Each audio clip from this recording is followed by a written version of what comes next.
It was all fun and games until I got raided. The government told me I couldn't touch a computer for 3 years of my life. Literally, the Secret Service came and took everything.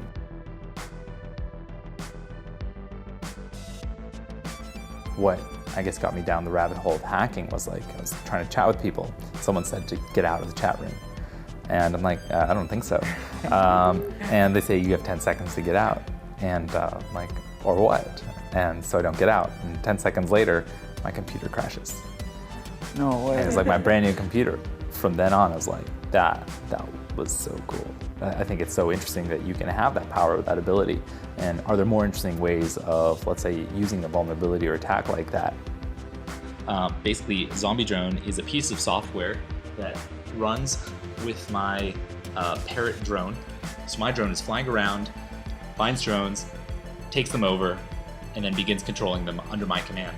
Now it says control link not available, and now it's attempting to connect to the drone that it hacked, and then it's going to turn it on and take it over.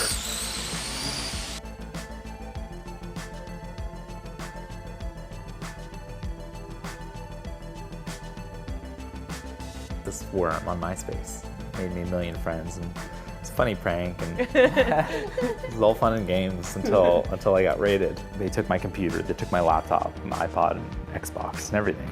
And I was 19 or probably 20 at that point. And I actually went through 6 months of going to court and having an attorney and talking to the DA, and because of this prank that I made. And unfortunately, the government told me I couldn't touch a computer for 3 years of my life. And I think I was okay. When I learned that, okay, 3 years, no computers, I said, okay, I can do that. I don't know what I'll do, but I'll do that. Did you know at that moment that you were gonna go into computers for the rest of your life? I had no idea. How did that even happen? I had no idea that any of this was applicable in the real world, or that you could actually use this kind of software to make money. Technology is an area where if you can show the output, no one really questions anything else. A lot of people might not say that they care about your interests. And so how can you take your interests like you're doing and intersect it with something other people care about? If I apply it to something like their car or their home or something else they use a lot, then it becomes a lot more interesting to more people.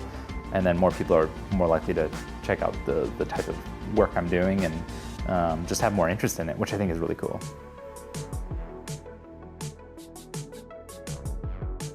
Security research is aligned more with actually investigating and finding new vulnerabilities. The scary part is you're now hoping that someone else has secured this product properly. Right. I think for the most part we know many things are insecure, despite who we purchase them from. So I think it's great to have researchers actually looking for these issues and then being able to tell the companies, say, hey, this is the problem, you can fix this, for consumers everywhere. Similar to a hacker might exploit existing ones, and I think a security researcher is definitely a more professional or more PC term for trying to find those issues.